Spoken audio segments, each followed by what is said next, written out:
iniciamos el mes de abril con este estudio. Estamos prosiguiendo la sexta estancia de antropogénesis, que todos tienen la guía que se les fue enviada hace unos días, y no tiene mucho que se fue enviada. Y el arreglo del horario, pues lo vamos a ver estos días. Iniciamos, vamos con la dedicación. Oh tu sol, Sí. dorado del esplendor más excelente, ilumina nuestros corazones y llena nuestras mentes. Así que nosotros, reconociendo nuestra unidad con la divinidad que es el corazón del universo, podamos ver al camino a nuestros pies y llevar nuestros corazones y nuestras mentes a esos distantes objetivos de perfección, estimulados por tu propia luz radiante. Así sea. La meditación, oh Pushan, oh sustentador de todo, abre los labios de la verdad, ahora ocultos por áureo velo, para que los devotos de la verdad podamos ver. Bueno, ese es el horario. Recuerden, aquí está, también ya viene actualizado los meses abril, mayo y junio con las fechas, y la contraseña es la misma. Pues mañana tenemos el estudio de las cartas de los Mahatmas con Enrique. Están todos invitados, es a las 11:30 horas, hora de Centro de México. También las claves son las mismas. Y este es el cartel que tenemos para este fin de semana, domingo 7 de abril. La Federación Teosófica Interamericana invita a la conferencia de Carlos Guzmán Tac con la teosofía y el budismo, un artículo de HPB. Todos están invitados, las claves son las mismas de cada domingo y consideramos que va a ser muy interesante este tema de Carlos. Bueno, vamos a nuestro estudio. Los comentarios atribuyen a la primera frase al color o complexión de cada raza humana evolucionada de este modo. En el Pimander, los 7 hombres primitivos creados por la naturaleza del hombre celeste participan todos de las cualidades de los 7 gobernadores o hombres celestes o regentes que amaban al hombre, que emanan al hombre de su propio reflejo y síntesis. Esta es la palabra equivocada, amaban, es emana al hombre de su propio reflejo y síntesis. Bueno, esto lo hemos estado hablando constantemente, ¿no? En todas estas sesiones, de que los 7 hombres primitivos, ¿no?, que fueron colocados en diferentes lugares de la Tierra originalmente, en realidad estamos hablando de la época en que no existía la Tierra como la conocemos ahora. Podríamos ubicar quizá esa creación.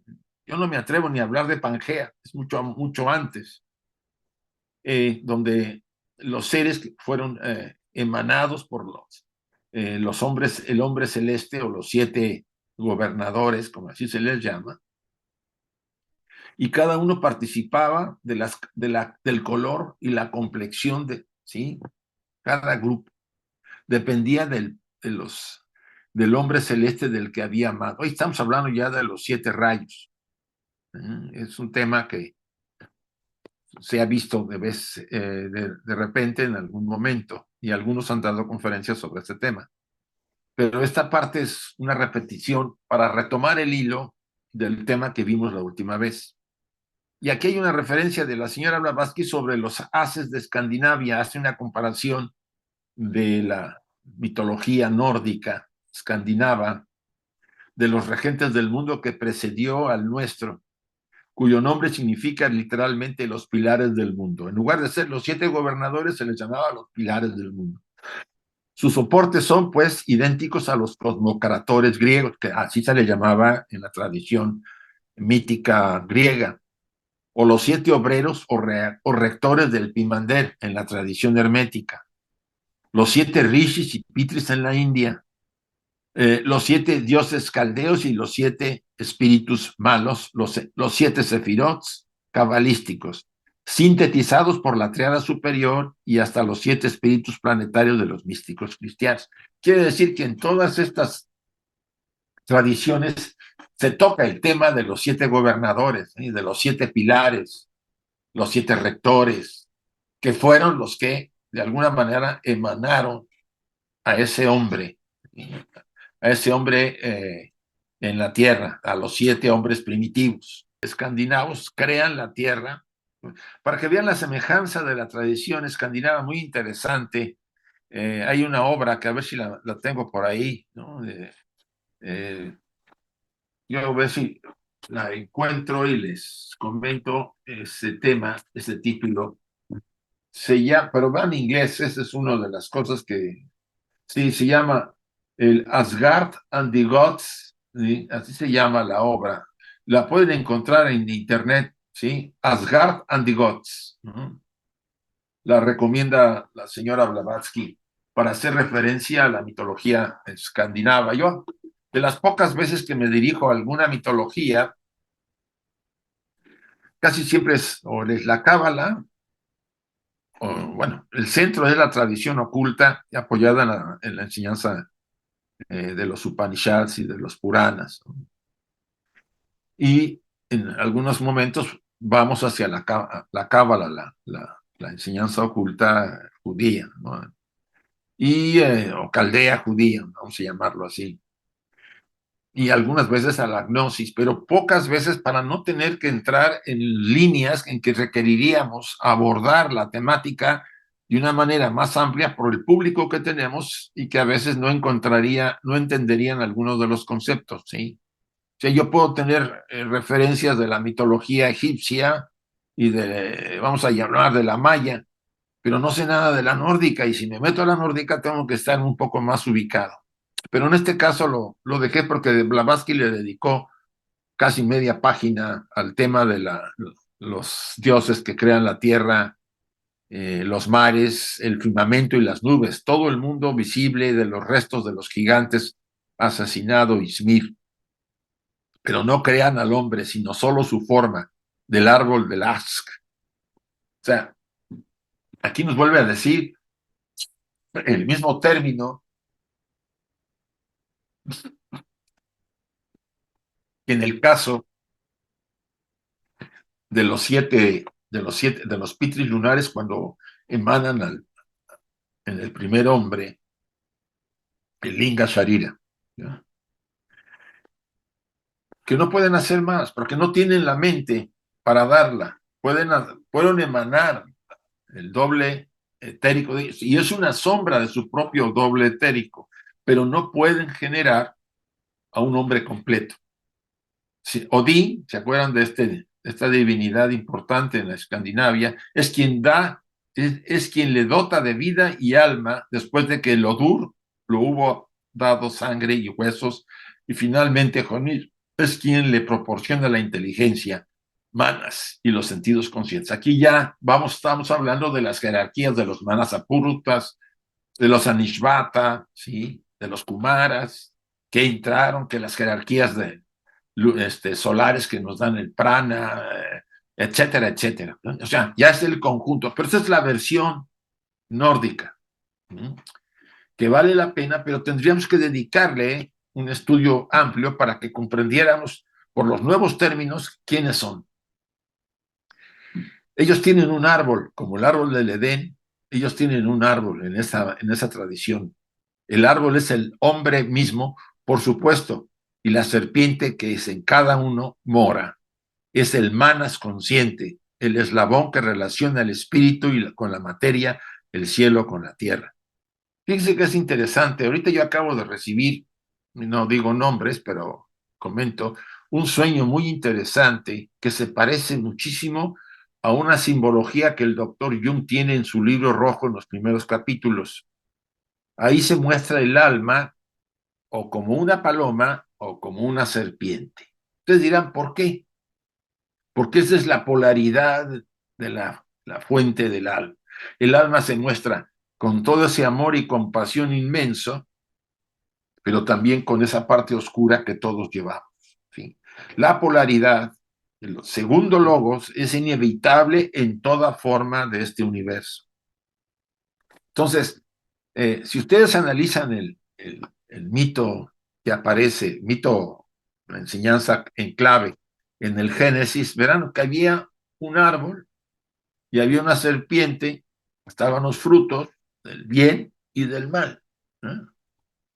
Y aquí nos dice en este pasaje la señora Blavatsky, y la serpiente en cada uno mora. El árbol es el hombre mismo, por supuesto. ¿Y por qué somos el hombre? Porque tenemos la constitución, ¿sí? Vamos a decir, del árbol sefirotal, y hablando de los sefirot, de los 7 sefirot en nuestra naturaleza, somos como un árbol. ¿Sí? Eso es la visión de la Cábala que nos puede ayudar. Y por supuesto, y la serpiente que está en cada uno de nosotros mora. Aquí estamos hablando de una serpiente que mora en el árbol, no la que se mueve en la tierra. Recuerden que la mayor parte de la simbología tiene varias concepciones. Vamos a hablar de una dualidad. Hay serpientes que nos hablan de la luz y serpientes que nos hablan de la oscuridad. En el caso de Jung, la serpiente era parte de la parte oscura, ¿sí? Y la paloma de la parte de luz. El chico que me mandó un sueño y donde aparecen esos mismos símbolos, en él para mí es algo muy interesante este sueño. Realmente muestra la necesidad del alma por el conocimiento y el desarrollo del sujeto, ¿sí? De la persona que soñó.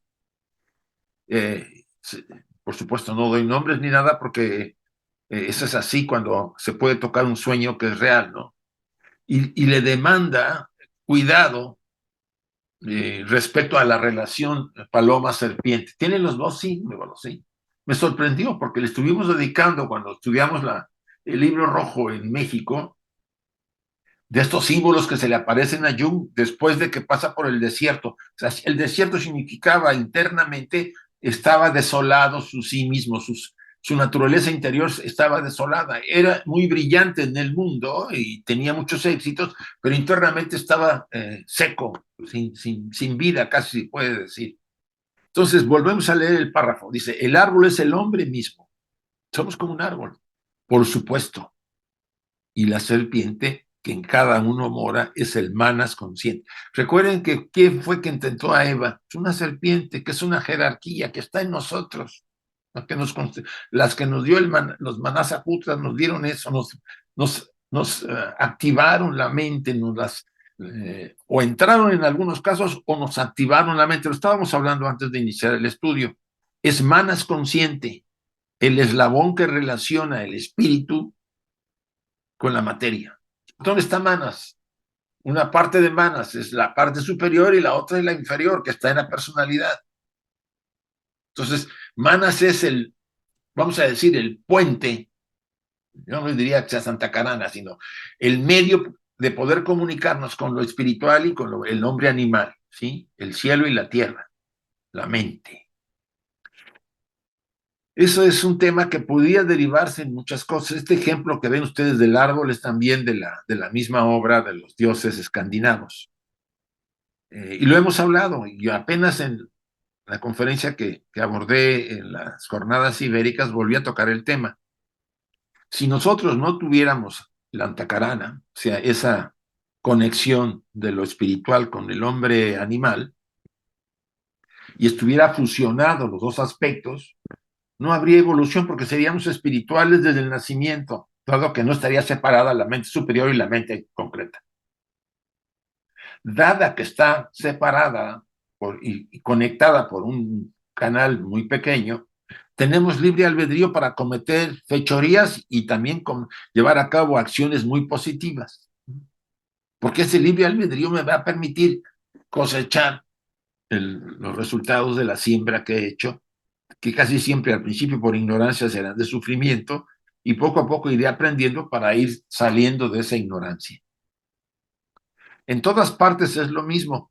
Vuelvo a repetir, Blavatsky insiste, en todas las tradiciones se habla de la misma forma, nomás que con diferentes lenguajes, y le ponen nombres a sus dioses de diferente manera. Los poderes creadores producen al hombre, pero fracasan en el objeto final.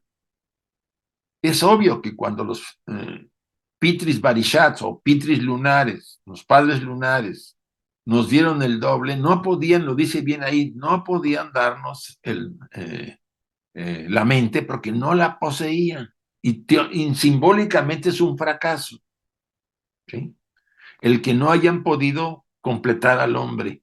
Se tuvo que llamar a las demás jerarquías que llegaron posteriormente Por eso es interesante.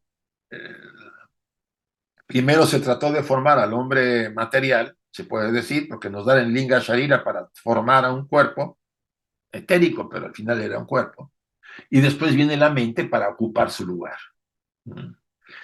Este punto es necesario que lo comprendamos, por eso entenderíamos por qué estas jerarquías se niegan de entrada a darnos la mente. Se alega en los pasajes del libro de Cian, no es que estaban deformes, los amente estaban todavía sin completarse correctamente, les faltaba el desarrollo, les faltaban ciertas cosas para poder animarlos a estas jerarquías a entrar. Realmente entraron casi la mayoría después, pero fue después, hasta la tercera raza Lemur, a mediados de la tercera raza Lemur, empezaron a entrar la mayor parte de los Manasaputras y Agnishvatas y Kumaras también, como le llamaban.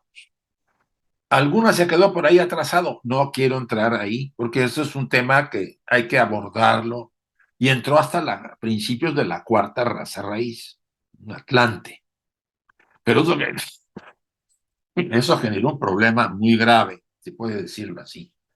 Pero eso lo quiero abordar cuando toquemos esa parte, ¿sí?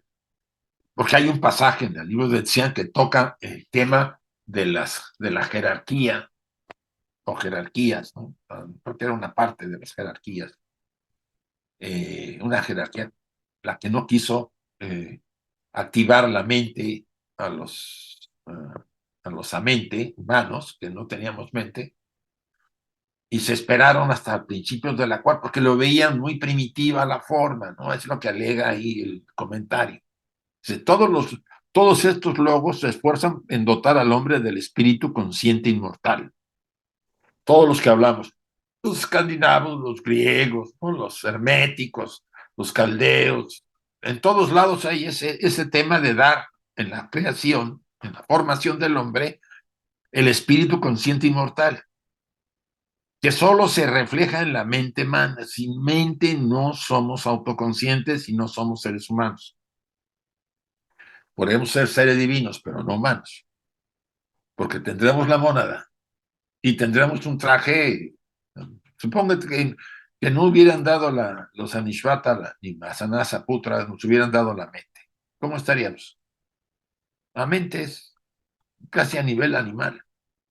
Un poquito inteligentes los animales, como elefantes y algunos, pero no habría autoconciencia como la tenemos nosotros, ¿sí? Repito este último párrafo. Todos estos logos, así se les llama a estos seres que crearon a los seres humanos, se esfuerzan en dotar al hombre del espíritu consciente inmortal, que solo se refleja en la mente. Ellos fracasan y a todos se les presenta como castigados por el fracaso, sino por la empresa. He ahí donde el cristianismo basó mucho su dogma de la caída de los ángeles en el infierno. No cayeron al infierno, cayeron a la tierra, si quiere, puedes decir. O sea, fueron obligados esa parte de seres a entrar en los seres humanos cuando en un momento determinado, vamos a decirlo así, el atraso produjo efectos muy nocivos.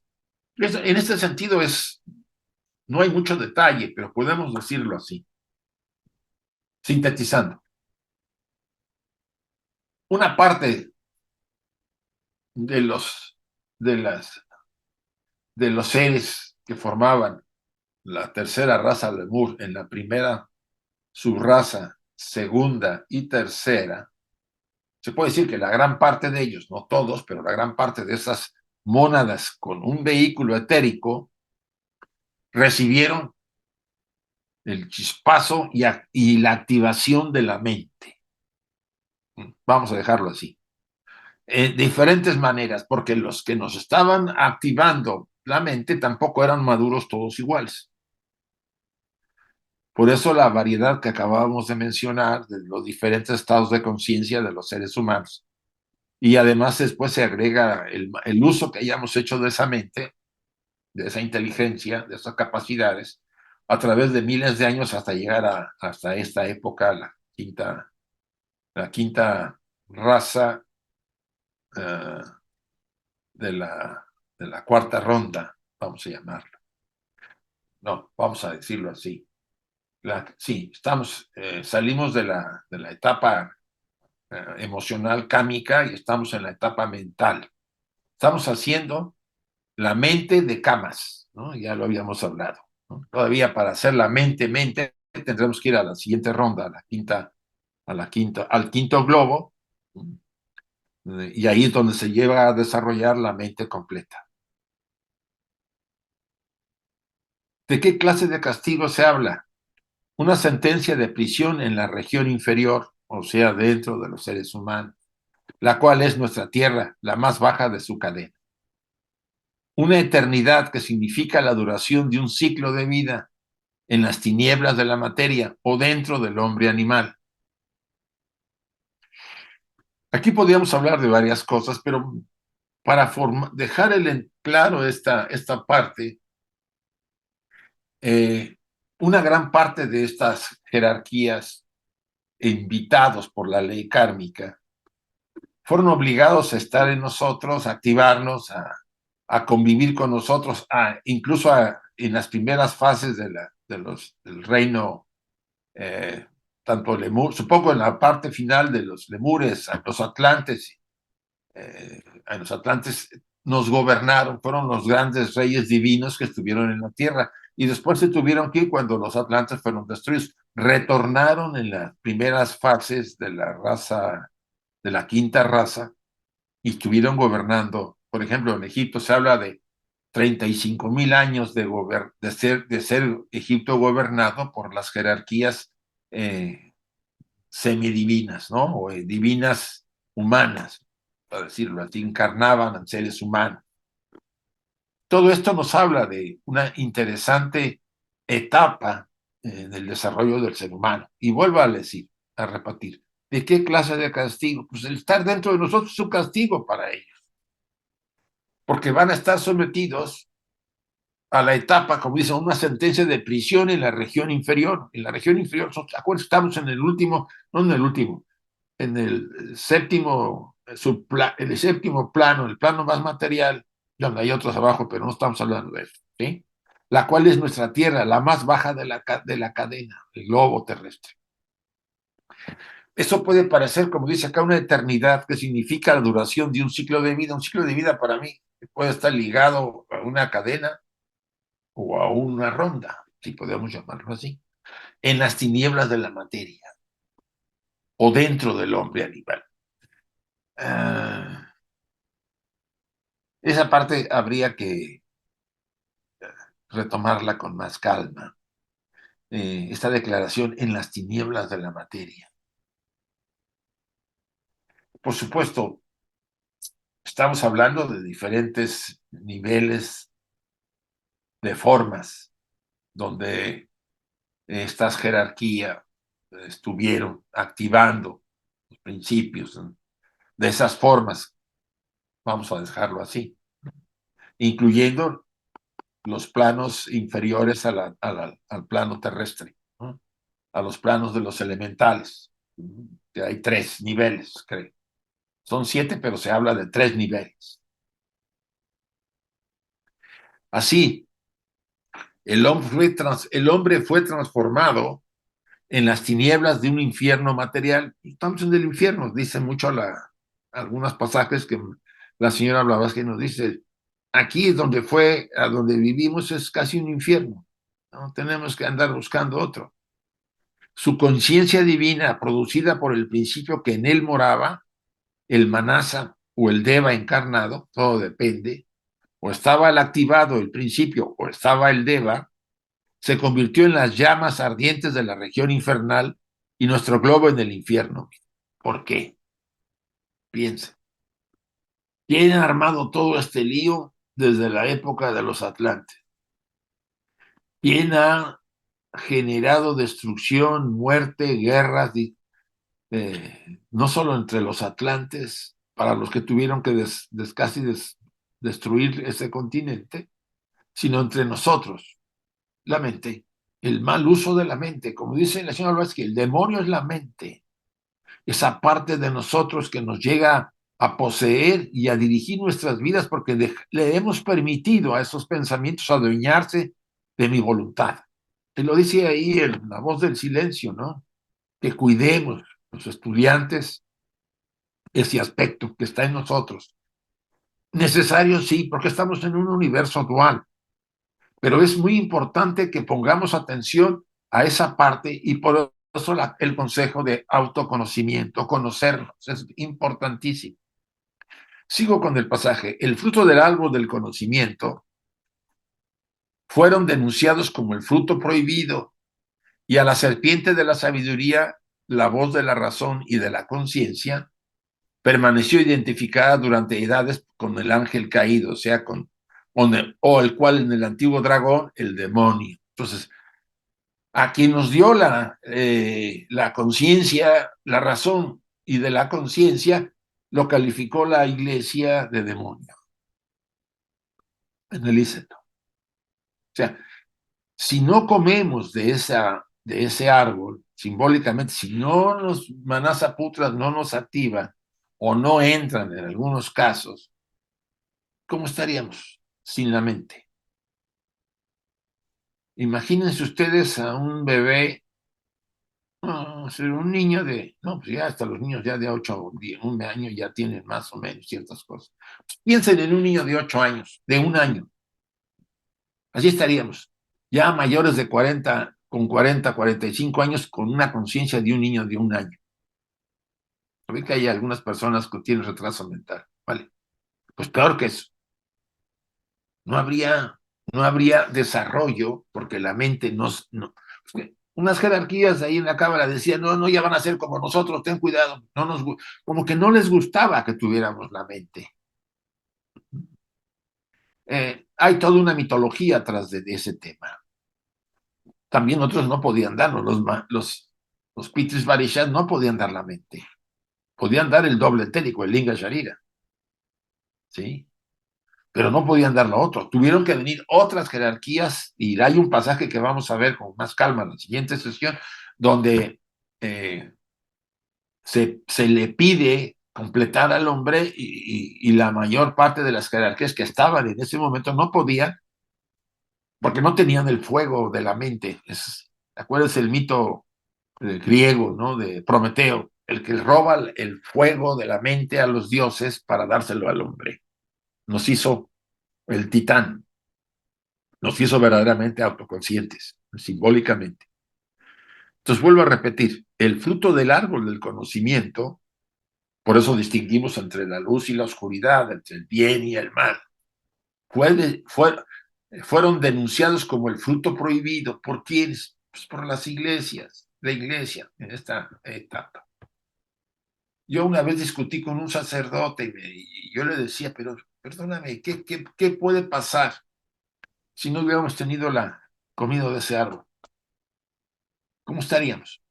Sí, sí, pero es que se adelantó demasiado. Vale, es una opinión. O sea, no tener la mente y esperar la evolución, no sé, que empezara en la cuarta raza Atlante, la mente, no en la tercera raza Lemur, por decir algo, estaríamos muy retrasados en el proceso de las cadenas o sea, la etapa de la cuarta ronda, que es la cuarta ronda del cuarto globo y donde estamos desarrollando Kama, o sea, las pasiones, emociones, instintos, todo eso, sería retrasado.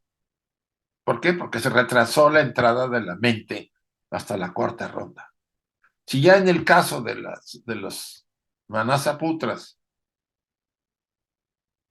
que retrasaron su entrada en los seres humanos que no tenían mente o que no les activaron la mente, pues generó que esos seres humanos pues se mezclaran con animales.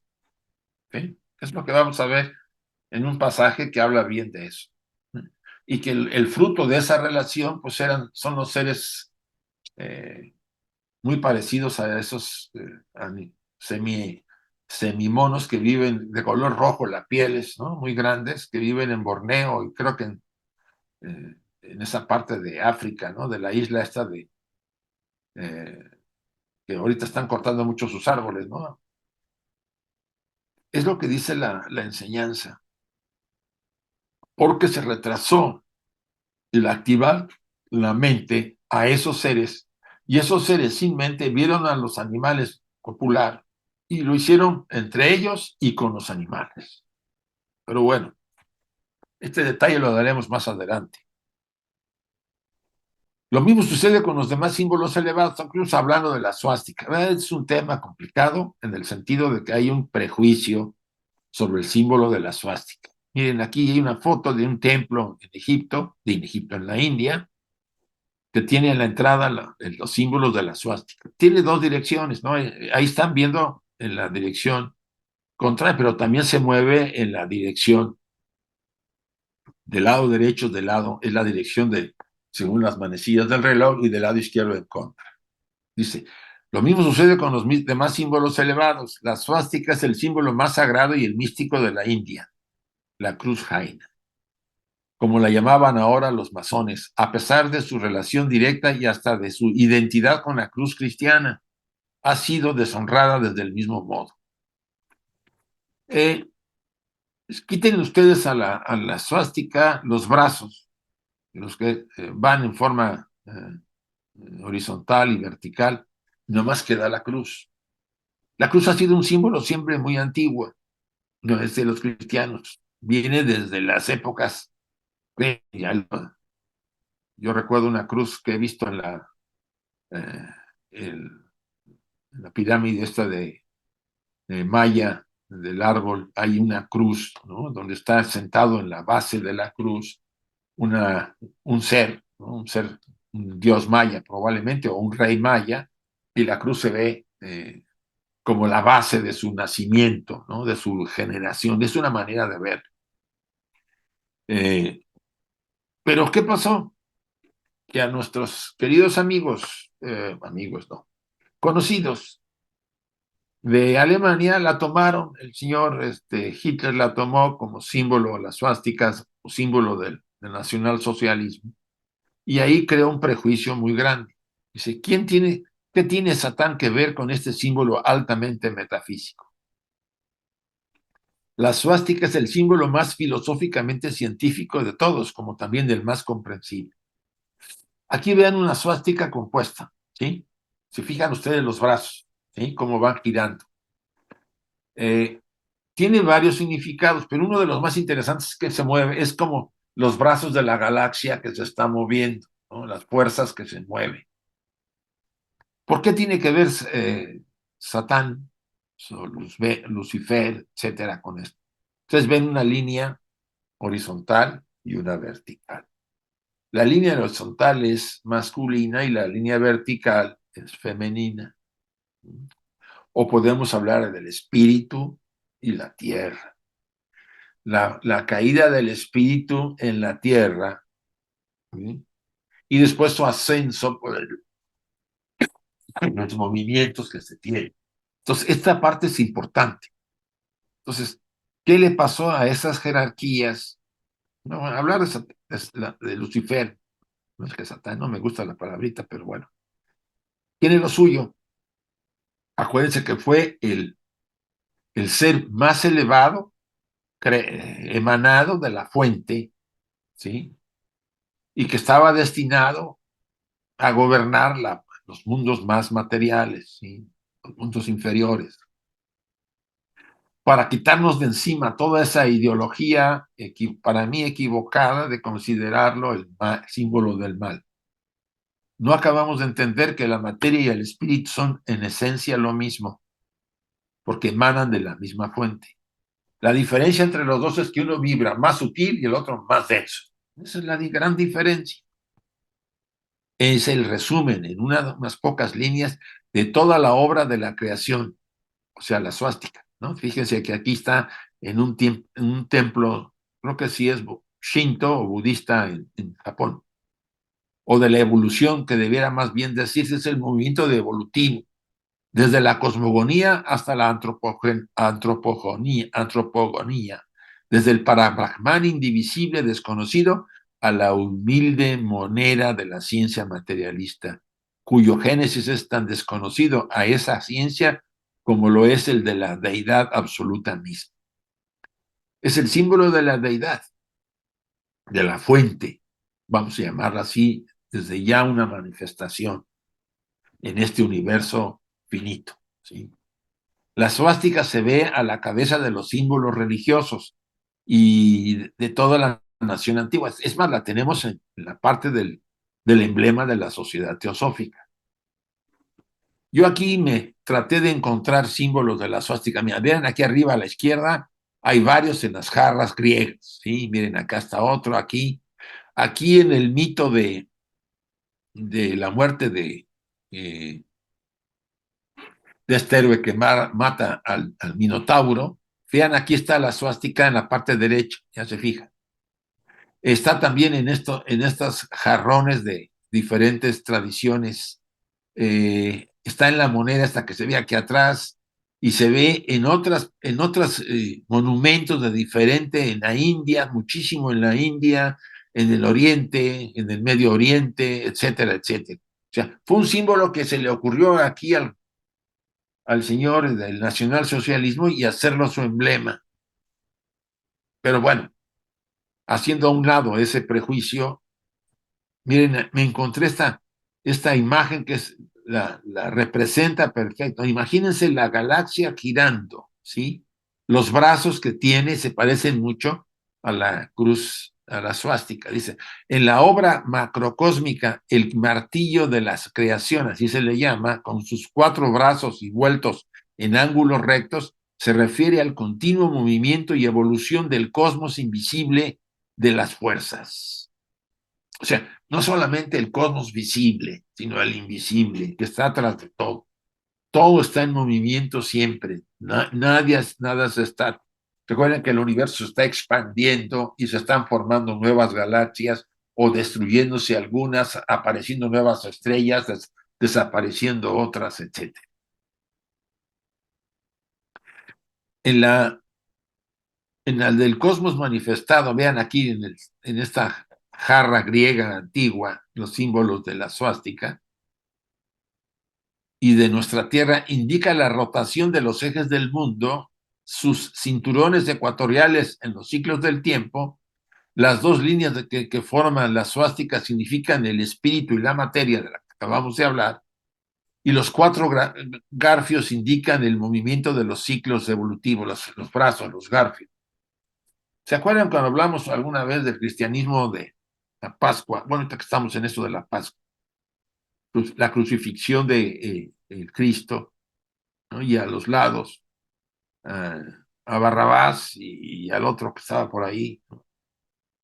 Eh, uno le dice al Cristo cuando estaba crucificado, acuérdate de mí cuando estés en los cielos.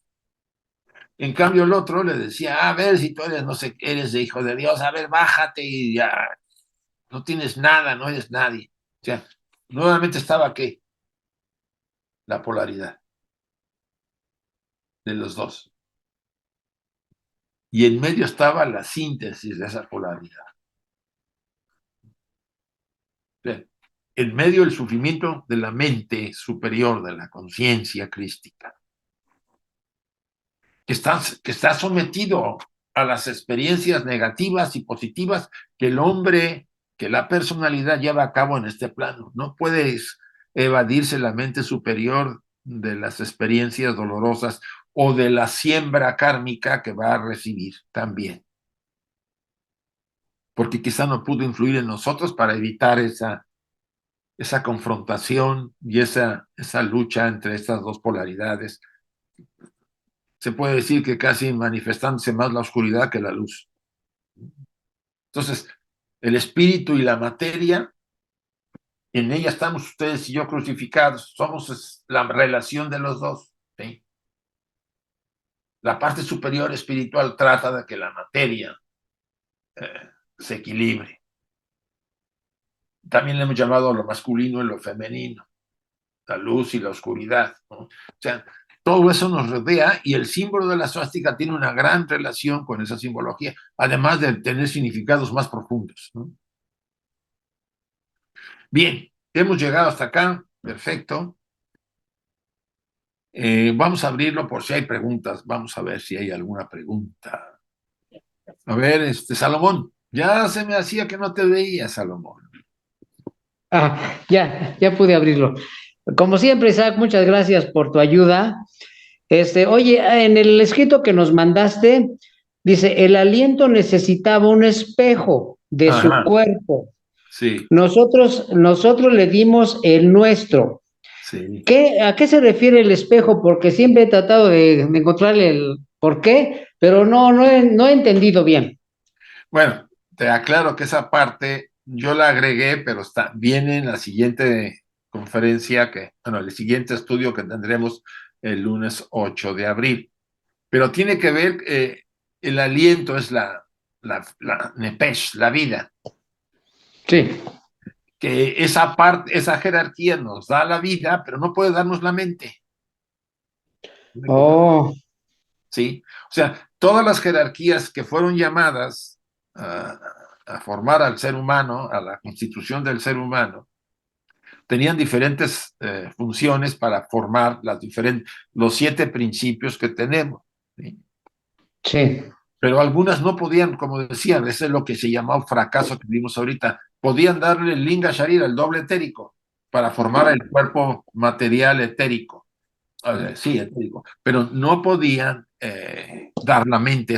Eso fue, eso era asignación particular de 3 jerarquías o de 2 jerarquías que eran los manasa putras y los anishvata, que no entraron al principio, sino después, porque querían que el templo, que así se le consideraba al cuerpo vacío, nomás tenía la mónada y el doble etérico y el cuerpo etérico, que así era, estaba vacío, no había autoconciencia. Y ellos querían que estuviera más maduro, o sea, que estuviera más formado. Y por eso algunos sí responden a la ley y activan al ser humano, la mente, pero otros se niegan y esperan hasta principios de la cuarta raza atlante. Y de ahí Sí, derivan problemas fuertes. A eso me refiero. esto. Ok, entonces quiere decir que el espejo es aquello que pueden dar. Sí, tu reflejo. Ok, perfecto. Muchas gracias, Isaac, que estés A muy ti, bien. a ti. A ver, viene Milce con C, Luz Marina y después viene Daniel. Bueno, muchas gracias por la disertación y si puede, tengo 3 preguntas, pero medias cortas. La primera, es en la imagen esa del árbol del ser humano, Sí, está la serpiente. sí. Esa serpiente, hasta que yo no tengo conciencia de mis oscuridades, no la veo. No la ves Eh, en ti. no la veo, claro. El hombre no la ve en general, no solamente No, yo, es un sino hasta que símbolo, no. Emilce, es un símbolo. La serpiente significa toda esa parte de la materialidad que está en nosotros, la que nos hace ser ignorantes y tener debilidades y fallos en nuestra estructura. Ah, bueno, Es una bueno, parte del alma, la serpiente. Por eso sí. eh, tiene varios significados, pero Yo la desde el veía como ser a la sí. serpiente, como animal No, no, no de lo veas bajo. así, velo como símbolo. Ah, Todos bueno. tenemos, dice el pasaje, todos tenemos una serpiente. Desde el punto de Sí, vista, sí, ahí lo entendí, ahí lo entendí. Además, hace poquito pasé por un lado oscuro, te descubrí mi lado oscuro, así que sé más bueno, o menos lo que es. qué bueno que los La descubres, segunda, el porque antacarana. sí, El antacarana lo estamos construyendo nosotros ahora en esta vida, digamos. mira, el antacarana es, como nos han dicho, simplemente es un puente, ¿eh? Ajá, Que nos comunica lo espiritual con la personalidad del hombre animal. ¿Ah? ¿Por qué sí. es tan pequeño y por qué es tan... Sí, lo podemos ir construyendo, haciéndolo más fuerte. Y entonces, ¿qué ocurre? Que la influencia espiritual es mayor sobre la personalidad, ¿no? O sea, pasa de ser casi pequeñito en el hombre común, que no le interesa lo espiritual, practica una religión simplemente porque los padres le enseñaron sus padres a que practicara la religión, pero no la profesa verdaderamente, vive un poco así a lo material, ¿no? A lo que salga, a sobrevivir, vamos a llamarlo así. Cuando tú te trabajas y elaboras todo un proyecto, un sendero, que nos dice la teosofía, ese puente se vuelve mucho más fuerte, por decirlo algo. Entonces tienes más influencia de lo espiritual, te llegan más emociones y sensaciones de Buddhi, ¿no? De la mente superior, una dirección en tu vida y de Buddhi, pues mucha influencia y la intuición. Cuando llega el momento de que tu paso por el camino del sendero espiritual es más firme y estás más ubicada, en teoría, ya preparada para la primera etapa de transformación, en teoría el puente se desbarata, se destruye. Y Claro, tú pasas a unirte a la mente superior. Es la primera superior. Sí. iniciación que se conoce. ¿Mm? Gracias porque eso, la última parte era lo que me había imaginado, pero yo no estaba segura. Y la otra pregunta, la otra que es importantísimo, lo que usted dijo, el estar atento a la construcción de la mente, porque yo, por ejemplo, no sabía que hay distintas hormonas, la dopamina y la serotonina, Sí. que nos dicen que nos estimulan. Pero para mí la serotonina nos estimula desde la paz, desde la armonía, y la otra, la dopamina, que son los azúcares, ese tipo de las bebidas, estas, el Red Blue, qué sé yo, cómo se llaman, que son estimulantes, sí, nos alegran, pero es un momento, nos distraen. En cambio, las otras son como dos hormonas del bien y del mal. El ejercicio, la meditación, el comer sano. O sea, cómo nosotros también tenemos que conocer esa parte para ver con qué nos relacionamos. ¿Le parece? Sí, mira, eh, el cerebro físico, ya Sí, lo hemos comentado en otras ocasiones, es solamente el aparato sensible que capta a la mente que se encuentra sobre esta zona, ¿sí? O sea, la mente no está dentro del cerebro, está conectada al cerebro. Primer tema. Es obvio que un cerebro sano, alimentado correctamente, dándole las sustancias necesarias en alimentos, en ejercicios, va a beneficiar mucho porque captará mejor la influencia de la mente. Por eso aparece en muchos casos en la literatura teosófica y de otras escuelas que esta parte está brillando de un color amarillo intenso, que ahí es donde está la mente. El cerebro es un receptor solamente. Se daña una zona del cerebro, entonces el receptor ya no es correcto porque esa parte está dañada, como por ejemplo las personas que tienen Alzheimer, ¿no? Se daña una zona muy grande, bueno, una parte, y la persona ya no razona. Pero, ¿qué ocurre? Que antes de morir recuperan la conciencia y se dan cuenta. Eso es parte de la enseñanza, pero bueno, no me voy a meter por ahí. Entonces, es cierto, hay que darle al cerebro. Mira, una de las cosas importantes para el cerebro físico es el dormir bien, cosa que no todos tenemos la oportunidad, pero bueno, dormir bien, hacer cierto ejercicio, alimentos sanos y equilibrados, ¿sí? Evitar el alcohol hasta donde se pueda y, por supuesto, los excesos. O sea, no se trata, y sí hay productos que ayudan mejor al cerebro, lo vitalizan más, lo vuelven más atento. Y yo incluso diría que cuidar mucho eh, las prácticas que cada vez vamos perdiendo para que el cerebro se mantenga ágil.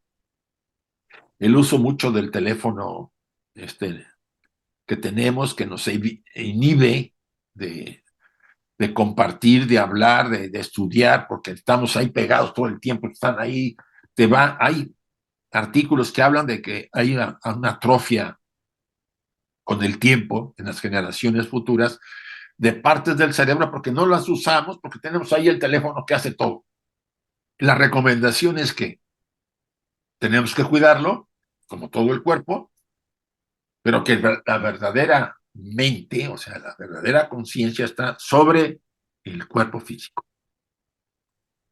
Y lo que tú comentas, pues sí, es válido, las vitaminas, etcétera, etcétera. Gracias, muchas gracias, Isaac. Aquí, Emil. Luz Marina y después Daniel. Gracias, Isaac. Isaac, quería retomar ese tema en donde se interpreta la tierra como el infierno. En alguna oportunidad, cuando he asistido a tus talleres sobre el proceso de la muerte, se dice que hay personas que cuando hacen bien la tarea acá en la tierra pasan al Devachan y pasan de manera consciente y digamos hay como una recompensa en un estado, podría decir yo, de armonía que Sí, no se vive en la tierra, que es allá. Entonces, sí. O sea, pero tú nos una decías compensación. claro, cuando encarna, ya olvida eso. Sí, es necesario. Y entonces me estaba yo preguntando ahorita entonces ese proceso de que el ser humano debe venir a la parte más densa, digamos, lo físico, lo material, estamos en el globo D, que es lo más denso de la materia, Sí, en la cuarta ronda, entonces la vibración acá es muy fuerte y por lo tanto como manas, entiendo que se atrae más hacia acá, o sea, permanece más la mente inferior hacia la mente de deseo, es muy fuerte. Sería muy difícil, para el ser humano sería mucho más doloroso recordar su origen viviendo esa experiencia que más bien olvidándola y tratando de conectarse directamente con su ser interior. Entonces, digamos que ese sería un proceso más compasivo de la parte evolutiva, a pesar de que estamos viviendo, digamos, en un infierno, porque mira, claro, hay una razón básica por la que todo esto se presenta. Primera, no es fácil. El, conquistarse a sí mismo es el reto más grande que todos los seres humanos tenemos. Y me refiero a conquistar a la personalidad. Y yo parto de que hay que espiritualizarla, no destruirla, pero bueno, eso es otro tema.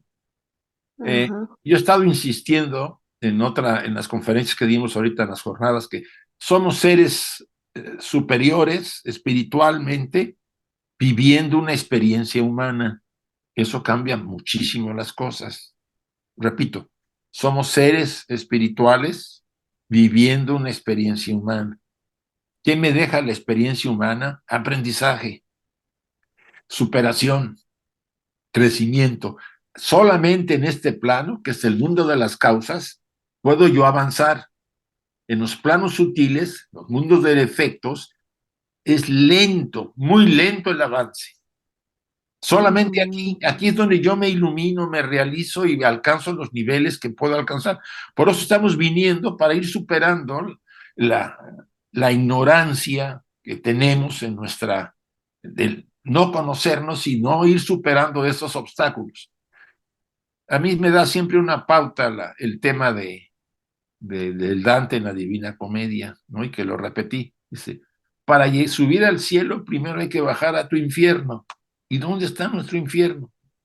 Más que en el lugar, que es un mundo bello, aunque no lo estamos cuidando bien, es mi infierno interior, donde están todas las luchas y debilidades y apetitos y deseos que de alguna manera están ahí por mi largo peregrinar de encarnaciones pasadas y ahora las enfrento en un programa que mi alma me dijo, mira, tu programa va a ser este, y eso lo sabía antes de encarnar, pero se olvida, necesario, para que lo recordemos en este plano. Isaac, Sí, entonces el símbolo del héroe, está que recordándonos más bien esa estado de conciencia o sí, saber quién soy, pero digamos de una manera más fuerte frente al mundo que realmente duro. O sea, eso es lo que realmente trae el símbolo del héroe en todas las mitologías. sí, mira, el héroe ya es algo que se ha ido superando, ya saliste de ese estado de somnolencia de la personalidad. que no Ajá. sale de su espacio de confort y que todo lo quiere fácil y que no quiere trabajar mucho y que quiere tener su dinerito y pasarla bien. Ese no es el héroe. Está en ti en ciernes el héroe. El héroe se forja por el sufrimiento, por las experiencias difíciles, va saliendo adelante y no te das por vencida, entonces el héroe se está formando. Lo tienes tú, pero se Mm. tiene que despertar, vamos a llamarlo así. Cuando él está presente, como en el Bhagavad Gita, Krishna y Arjuna, ¿no? Arjuna era el héroe, pero tenía miedos. Entonces Krishna, que es la parte superior de la mente divina, le motiva, le impulsa. Tú tienes que seguir adelante, tienes que luchar, tienes que acabar con todos esos aspectos de tu personalidad que te impiden seguir adelante y triunfar sobre ti mismo. No es fácil, a nadie le dijeron que iba a ser fácil ser humano, pero es el reto más grande que todos tenemos. Y ojalá no lo desperdiciemos la gran oportunidad que está en nosotros. Salir adelante a pesar de lo difícil que cada vez puede parecernos en el mundo en que estamos viviendo, complicado, nadie lo niega. Pero ese es el reto. El alma eterna que habita en nosotros nos impulsa cuando ve que hay autenticidad y sinceridad a seguir adelante, pase lo que pase. Y eso no niega que no todos tenemos las mismas fuerzas, ni tenemos las mismas decisiones, y muchos tenemos experiencias muy duras que a veces no sabemos por qué nos tocó, porque es el karma del pasado que nos viene a cobrar. Y eso es parte de lo que nosotros tenemos que ser conscientes. Es la gran oportunidad de convertirnos en verdaderamente, acuérdate lo que dice el Maestro Jesús, vosotros sois el templo del Dios vivo. Pero ese Dios vivo no va a despertar si yo no hago el trabajo que debo hacer. De contactarlo. ¿Sí? Acallar a la estructura material para que él surja. Ujú. Eso es como cuando el maestro Cache le decía a Sinet que él tenía que elevarse para encontrarlo a él y no él bajara hacia De Sinet, alguna ¿no? manera, Más o mira, menos similar, claro. Sinet tenía una mente brillante, era muy inteligente, ¿sí? No puede negarse. No, perdón, este era Hume. Sinet era inteligente, pero tenía otras cosas que Hume no tenía, hay que decirlo. Ujú. Pero estaba muy ligado a la tradición, ¿sí? El día que el maestro lo fue a visitar, por lo que dice la literatura, a su casa, porque él insistía que quería verlo, se sienta en su sala con su copa de brandy o de coñac o no sé qué, y su mujer a un lado y su servidor al otro. Pues, ¿cómo lo iba a ver el maestro con el alcohol en medio? ¿Sí me comprendes? O sea, Sí, sí. Sinet tenía muchas cualidades, tanto que ayudó mucho a la sociedad, a la literatura que él publicó y los libros que publicó, pero no adolecía de esa parte de soltar la tradición que traía encima, la tradición esta inglesa muy fuerte, integrarse más al trabajo que se le demandaba, ¿no? Y no por eso quiere decir que no hizo cosas muy importantes, las hizo, pero tenía la otra parte que no pudo soltarla, por lo menos es lo que se sabe. A la larga había como un tema ahí de personalidad que él no logró superar, de orgullo, llámese como quiera, que no pudo superar y por eso no pudo contactar. Es, digamos, como el esfuerzo permanente que uno debe hacer Sí, uno quiso permanentemente cambiar, para poder iniciar el camino. sí, no Ujú. quiso cambiar sus costumbres, no sé si podamos verlo así. Yo tengo la costumbre vamos a decir, de beber o de drogarme. ¿Cuáles? Pero pues me va más duro el deseo de seguir haciendo mis cositas. Pues mira, pierdes la oportunidad. No se puede evitar, Gracias. ¿eh? Vale. A Gracias, ver, Isaac. Daniel, perdona que el retraso. Hola, no, Isaac, hola, buenas tardes. Voy a ir muy, muy rápido. Es que hay una cosa que me ha creado cierta duda y es que has hablado de que los ciclos lunares nos dieron el Luna Sharira, ¿vale? Y que solamente nos podían dar la mente los ciclos solares. Bueno, se les llama Bueno, también piedras solares a los lo, Manasaputras y a los Anishvata y a los Kumaras, que son los tres que aparecen en el momento de darnos la mente, sobre todo los Manasaputras. la pregunta es, los ciclos lunares, eh, las tres mónadas tenían diferentes niveles de desarrollo. Sí, Vale. los Los tres ciclos grupos, sí. solares, los crisis solares que nos dan la mente También, tienen diferente nivel de desarrollo, también tienen diferentes, sí, todos tienen diferentes, aun siendo solares. aún siendo solares, porque venían de un universo y estaban, mira, eran siete grupos, de los cuales dos estaban liberados, ¿sí? Ya habían cumplido con la ley kármica. Entonces quedaban 5. El quinto estaba por liberarse, no se había liberado, pero estaba por liberarse y no participa tan directo, por lo menos dice así la tradición. Entonces, los 4 que quedan son los que van a darnos, a despertarnos la mente o a entrar en nosotros. Pero esos 4 pues también tenían diferentes grados de madurez, o sea que somos la repera, un montón de inmadurez. Estamos hechos de retales. Sí, pero tiene razón, fíjate, ¿qué pasa si hubiéramos llegado perfectos a ser seres humanos? ¿Qué evolución hay? Claro. Si ya llego yo como Dios a la Tierra, pues no tengo que evolucionar aquí, ya la hice. Por eso hablaba yo de la antacarana. Si la antacarana no existe, porque pues ya estoy a un paso de ser un ser espiritual superior, porque la influencia es directa, ya no es a través de un puente.